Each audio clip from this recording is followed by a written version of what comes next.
창업을 할 때 이제 앞에 이제 창업의 틀짜기를 얘기가 나왔는데요. 창업을 틀짜기를 하면 창업 과정을 이제 살피게 됩니다. 이 창업 과정을 나누면 보통 4단계로 나누어 볼 수가 있습니다. 먼저는 뭐냐면 창업을 구상하는 단계입니다. 이때는 아직 의사결정 단계로 창업을 하겠다는 것이 아니라 창업을 해야 될까 말아야 될까 이런 마음을 먼저 먹고 창업을 하고 싶어하는 여러 가지 창업에 대한 정보를 수집하는 단계로 볼 수가 있습니다. 그리고 두 번째는 창업의 준비 단계인데 이 창업을 이제 해야 되나 말아야 되나 이런 생각을 하다가 이제 창업을 이제 한번 해봐 마음 먹고 이제는 결정을 하고 창업을 해야 되겠다고 이제 마음을 먹고 앞으로 준비를 해서 나가기 시작한 단계를 창업의 준비 단계라고 이렇게 볼 수가 있겠죠. 그 창업의 준비 단계가 되면 그 다음에 바로 창업 단계로 들어가게 됩니다. 이때가 이제 회사의 설립 단계가 되죠. 이때 회사의 설립을 하는 과정에서는 앞에서 모든 준비가 끝나야 됩니다. 창업을 하겠다고 딱 마음을 먹으면 거기에 따른 행정 처리, 구청의 인허가 과정, 그 다음에 서류 준비, 그 다음에 또 앞으로 해야 될 일, 창업을 하고 났을 때 일어나는 행정 절차 이런 것들이 창업 전에 다 완전히 검토가 끝나야 됩니다. 이것이 바로 창업 준비 과정입니다. 그리고 회사의 설립 과정은 회사를 설립한다는 것은 바로 법인은 법인 등기를 내는 과정을 말하고 개인은 세무서에 가서 사업자 등록을 신청하는 때를 말합니다. 이때를 보통 창업 일자라고 말합니다.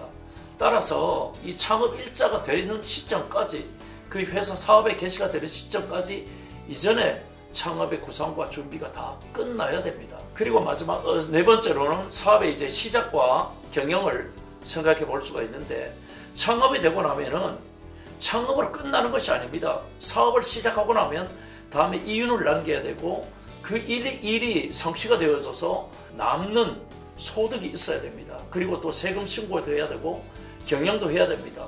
그리고 이것이 안정화될 때까지가 한동안의 시간이 있게 됩니다. 그러니까 한 5, 6개월 지날 때까지 경영이 정상화되느냐 1년까지 정상화가 되느냐 이때까지를 다 창업의 과정 단계로 볼 수가 있습니다.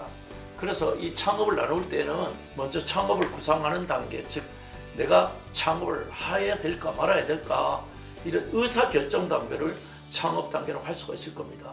두 번째는 뭐냐면 창업의 준비 단계는 이제 창업의 실행 단계라고 볼 수 있는데 앞에 내가 창업에 고민을 많이 한 후에 창업을 해야 되겠다고 마음을 먹고 이제 창업을 준비하게 되는 이 단계를 말하는데 이때는 창업 준비 단계를 하면 창업을 회사를 설립하겠다는 마음을 먹고 준비를 하는 과정을 얘기합니다. 이때는 바로 창업의 실행 단계라 할 수 있지요.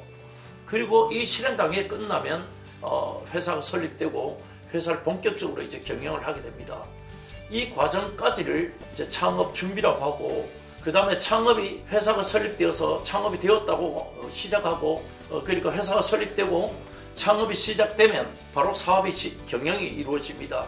이때부터는 바로 사업과 경영의 문제가 이제 운영의 문제로 되는 것이죠. 이 창업을 하게 되면 가장 중요한 문제는 자금과 인력입니다. 이 사업을 몇 년 동안 이끌어갈 자금이 있느냐 그리고 거기에 대한 노하우가 있느냐 그 다음에 또 사업을 운영하기 위한 인력이 있느냐 이건 굉장히 중요한 문제입니다. 많은 분들에게 질문을 해보면 창업을 할 때 가장 어려웠던 점이 자금과 인력이라고 말합니다. 따라서 사업을 이 창업 과정을 4단계로 구상을 하시고 구상 과정에서 자금과 인력을 꼭 살피시기 바랍니다. 그리고 이제 또 유의해야 될 사항은 세무, 노무, 재무, 투자관리, 기타 사업의 여러 가지 제반 요건이 필요할 수가 있습니다. 따라서 이런 모든 준비를 창업 과정을 나누어 가지고 자신이 체크리스트로 준비해 보는 게 좋을 겁니다. 오늘은 창업 과정의 4단계를 알아보았습니다.